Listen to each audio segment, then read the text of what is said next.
안녕하십니까. 안녕하십니까. 선생님, 오늘은 어떤 실험을 하게 될까요? 네, 오늘은 혈구 관찰을 한번 해보겠습니다. 혈구라면 적혈구, 백혈구 관찰이 다 가능한 건가요? 네, 적혈구는 특별한 처치 없이 현미경으로 관찰할 수 있는데요. 오늘은 적혈구와 이 염색약, 김자액이라는 염색약으로 염색을 해서 백혈구까지 관찰을 한번 해보겠습니다. 그러면 실험 재료를 알려주세요. 네, 오늘의 실험 재료를 말씀드리겠습니다. 먼저 피를 뽑기 위한 도구부터 말씀을 드리겠습니다. 오른쪽에 체혈침이 있고요. 그 다음에 체혈침을 넣을 체혈기가 있습니다. 그리고 손을 소독할 알코올 솜이 있습니다. 백혈구를 염색할 김자액이 있습니다. 그리고 일회용 스포이트, 덮개유리, 받침유리가 있고 피를 고정할 에탄올이 준비되어 있습니다. 현미경으로 관찰해야 되기 때문에 현미경도 준비했습니다. 네, 지금부터 혈구 관찰을 한번 해볼 텐데요. 제가 설명을 드릴 테니까 네. 직접 피를 뽑아서 한번 해보겠습니다. 네. 먼저 이렇게 피를 뽑는다면 걱정이 많이 될 텐데요. 우리 오른손, 왼손 중에서 평상시 이제 오른손잡이면 왼손, 왼손잡이면 오른손에서 가장 사용을 적게 하는 손가락을 하면 좋겠죠. 보통 이제 약지나 새끼손가락을 하는 게 보통입니다. 먼저 네. 손을 마사지를 해줄 텐데요. 침으로 찔러도 이 정도까지 아프겠냐 할 정도로 꼭꼭 마사지를 해서 역치를 올려주겠습니다. 네. 알코올 솜으로 소독을 하겠습니다. 네. 체열기에다가 체열침을 제가 넣어 드리겠습니다. 체열침을 넣을 때는 한번 사용한 건지 안 한 건지 보고 확실히 사용한 흔적이 없을 때 넣어 주시면 되겠습니다. 비틀어서 뽑고요. 체열기 앞에 뚜껑을 열고 여기다가 그대로 꼭 넣어 주겠습니다. 여기 보시면 체열침이 얼마나 나올 수 있는지 이렇게 조절할 수가 있습니다. 앞에를 돌려서 뚜껑이 좀 열리면 이제 침이 적게 나오고 뚜껑이 완전히 닫히면 많이 나오고 뭐 이런 식으로 조절을 할 수가 있습니다. 이제 받침유리, 덮개유리도 미리 준비를 하겠습니다. 네. 받침유리 넣겠습니다. 하나 준비하시고 왼쪽이나 오른쪽 끝쪽에 조금만 네. 작은 방울로 묻혀주시면 되겠습니다.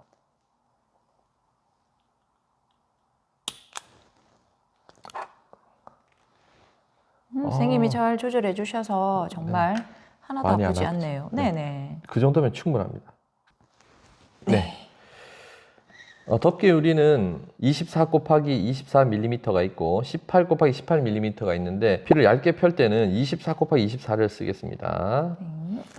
이거는 우리 받침유리가 요 폭이 25 정도 됩니다. 그러니까 24mm니까 거의 꽉 차겠죠. 네. 뒤쪽으로 이렇게 비스듬히 해서 후진을 합니다. 후진 쫙 하면 화면에 보이실 텐데요. 이렇게 쫙 얇게 펴질 겁니다. 쭉 펴질 때까지 기다렸다가 그대로 앞으로 끌고 간다 생각하고 쭉 가시면 됩니다. 뭔가 띄엄띄엄 빈 곳이 있다 싶지만 사실 되게 얇게 펴진 겁니다. 네. 그리고 지금 시간이 지나서 바로 건조가 됐습니다. 이 상태로 현미경으로 관찰을 하게 되면 적혈구의 모양을 관찰할 수 있습니다.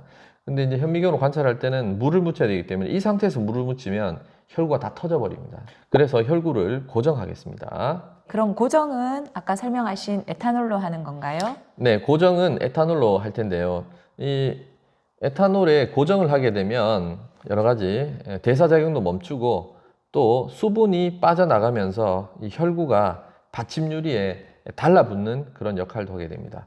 나중에 현미경으로 관찰해 보시면 적혈구의 모양, 백혈구의 모양이 그대로 유지가 되면서 달라붙는 그런 상황을 관찰하실 수 있습니다. 여기 담글 때는 한 1분 정도 담궈 주시면 됩니다. 네. 네, 에탄올에 담그면 이 펴진 피의 색깔이 약간 갈색으로 변합니다. 그리고 지금 현재 작용은 탈수 작용이 일어나고 있을 겁니다. 네, 선생님 1분이 지난 것 같습니다. 네, 네.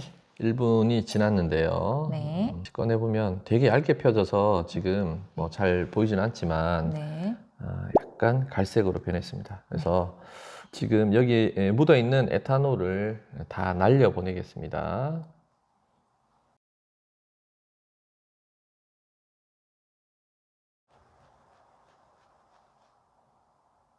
선생님, 네, 지난번에 그 그람 염색할 때 에탄올을 날리기 위해서 약간 히팅을 해주기도 했잖아요. 네네, 그렇죠. 예, 지금도 그렇게 하는 거 가능한가요? 그때는 지금은 조금 다른데요. 그때는 네. 이제 단순히 수분만 날리면 됐고, 지금은 이 에탄올이 혈구에 있는 수분을 이렇게 삼투압으로 완전히 빼내고, 그 다음에 이 에탄올이 날아가는 거기 때문에, 특히 또 이렇게 열을 가하다가 혈구가 손상될 수 있습니다. 그래서 요거는 약간 좀 상황이 다릅니다. 이렇게 다 날아갔으면 이제 김자액으로 염색을 해볼 텐데요. 네. 자, 염색을 할 때는 혹시 그 염색약이 뭐 주변으로 튀지 않도록 이렇게 받침을 두고 네. 하겠습니다. 위에 골고루 뿌리면 되나요? 네, 넓게 네. 뿌려주면 됩니다. 떨어질 때 위에서 조금 떨어진다는 느낌으로 이게 스포이드가 닿으면 이렇게 긁힐 수가 있으니까 네. 네, 좋습니다. 네, 됐습니다. 네. 골고루 잘 뿌려진 것 같습니다. 버리겠습니다. 네. 처음에는 이렇게 맑은 액체인데요. 시간이 지나면 찐득하게 엿이 굳어지는 것처럼 이렇게 찐득하게 됩니다. 그때까지 잠시 기다리겠습니다. 이거는 뭐 주변의 온도라든지 상황에 따라서 조금 시간은 달라질 수 있는데 보통 한 5분 정도 이렇게 염색을 해주시면 됩니다. 지금 이 김자액은 냉장고에서 나왔는데 시약이 냉장고에서 나오면 바로 사용하지 마시고 좀 상온에서 뒀다가 사용하시는 것도 좋습니다. 차가우면 아무래도 염색이 잘 안 되는 경우를 좀 봤습니다. 네. 벌써 좀 네, 찐득해진 모습을 관찰하실 수 있을 겁니다. 흘려보니 좀 끈적끈적함이 네, 끈적끈적해졌죠. 느껴집니다. 네, 선생님 한 5분 정도 지난 것 같습니다. 네, 5분쯤 지나니까 완전히 찐득하게 이렇게 굳어진 것을 확인할 수 있습니다. 이제 씻으러 갈 텐데요. 우리 그람 염색에서도 이런 방법을 쓰는데요.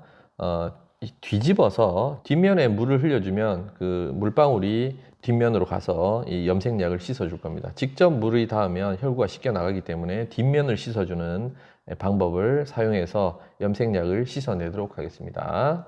네, 그러면 함께 씻어 오도록 하겠습니다. 김자액으로 염색된 혈구를 씻으러 왔습니다. 씻을 때는 뒷면을 씻는다고 했는데요. 이 씻기 전에 이 밑에 물을 좀 흘려서 염색약이 떨어져도 바로 이 염색이 되지 않도록 해주겠습니다. 물을 흘려서 이렇게 바닥에 좀 뿌려주고요. 너무 이제 물이 세면은 그러니까 이렇게 해서 뒷면을 씻도록 하겠습니다. 갖다 대주면 이렇게 물방울이 뒤쪽에 맺히면서 뒷면이 씻깁니다. 이때 이제 기울여 주게 되면 물이 위쪽으로 흐르게 되는데요. 이렇게 수평으로 해서 밑에 쪽에 이렇게 물방울이 맺히도록 해주면 되겠습니다. 살살 흔들어 주면 뒷면에 있는 염색약이 잘 씻깁니다. 네. 보다시피 깨끗하게 잘 세척이 됐습니다. 그러면 이 물기가 남아 있는 상태에서 다시 실험대로 가도록 하겠습니다. 깨끗하게 씻어 왔습니다. 그죠? 네, 뒷면으로 세척을 해서 염색약이 잘 씻겨 나갔는데요. 그러면 지금부터 이제 관찰할 텐데요. 뒷면에 물기는 잘 닦아줍니다. 그리고 앞면에 물기는 그대로 남아있는 상태에서 덮개 유리를 덮도록 하겠습니다. 덮개 유리는 뭐 큰 걸 쓰셔도 되는데요.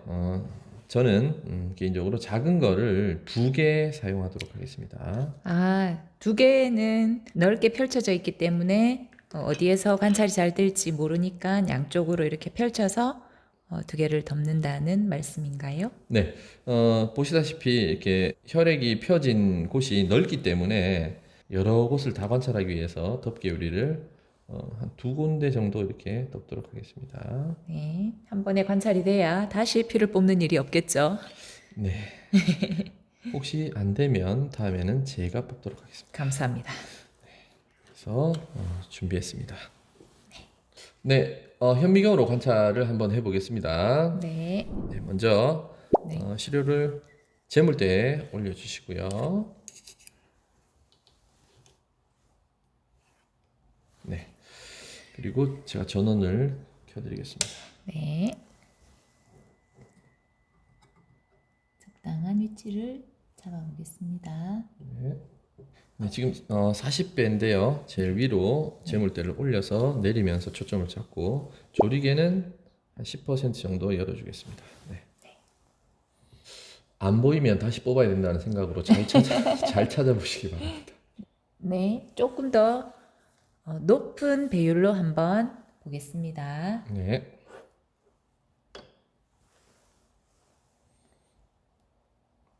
제가 조리개를 좀 열어드리겠습니다. 조리개는 한 4분의 1 정도 열도록 하겠습니다. 아까 저배율인 40배에서는 적혈구는 보였겠지만 백혈구까지 확인하기는 좀 힘들었을 거고요. 지금 이제 100배 정도에서 백혈구를 한번 찾아보겠습니다. 아, 네. 백혈구가 저기 보이는 것 같습니다. 확실합니까? 네. 네, 다행입니다. 사진으로 보여드리겠습니다. 네, 다행입니다. 네. 다시 피를 뽑는 그런 참사는 안 네. 일어날 것 같습니다. 자, 조금 그러면 더, 네. 네, 배율을 올려서 한번 더 관찰해 볼까요? 네. 백혈구는 염색된 핵의 모양에 따라서 뭐 단핵구, 호산성구, 호중성구, 호염기성구 뭐 이렇게 구분할 수가 있습니다. 그래서 핵의 모양이 좀 다른 형태가 좀 보이나요? 네, 조금 다양하게 보이는 것 같습니다. 조금 멀리 가보면 하나씩 보이는 것 같습니다. 예. 그래서 현미경으로 지금 어떤 걸 보고 계신지 영상으로 이렇게 편집해서 보여드리겠습니다. 아, 네, 선생님. 오늘 저희 혈구를 잘 봤습니다. 선생님 덕에 적혈구와 백혈구를 잘 관찰했습니다. 그러면 오늘 실험 정리 한번 해주시죠. 네, 오늘 실험 정리를 한번 해보겠습니다. 먼저 크게 뭐 한 3단계 정도로 볼 수 있겠는데요. 체혈을 하고 피를 뽑고 그 다음에 혈액을 고정해서 현미경 표본을 만들었습니다. 그리고 현미경으로 관찰을 했습니다. 그래서 단계별로 보면 피를 뽑을 때도 조금 주의사항이 있었죠. 소독을 한다든지 체혈침을 사용한지 안 한지 잘 본다든지 그런 주의사항이 있었고요. 염색을 할 때도 이 염색약이 주변에 튀지 않게 한다든지 또 씻을 때 뒤집어서 씻는다든지 이런 것도 주의할 점입니다. 그리고 특히 에탄올을 사용할 때는 100% 에탄올을 사용해서 고정을 할 때 혈구에서 수분이 잘 빠져나가도록 이렇게 해주는 게 좋습니다. 세척 후 관찰을 할 때는 받침 유리의 뒷면에 물은 닦고 윗면에 물이 마르지 않은 상태에서 덮개 유리를 덮어서 관찰해 주면 되겠습니다. 현미경으로 관찰할 때는 뭐 현미경 관찰법에서 자세히 안내해 드렸으니까 그 영상을 참고하시면 되겠습니다. 그래서 보시면 적혈구가 많고 백혈구는 군데군데 있는데요. 그 백혈구의 염색된 핵의 모양을 보고 또 백혈구의 종류도 알아볼 수 있습니다. 깔끔한 정리 정말 감사드립니다. 예, 그러면 오늘 실험 이렇게 마무리 짓도록 하겠습니다. 네, 수고하셨습니다. 수고하셨습니다.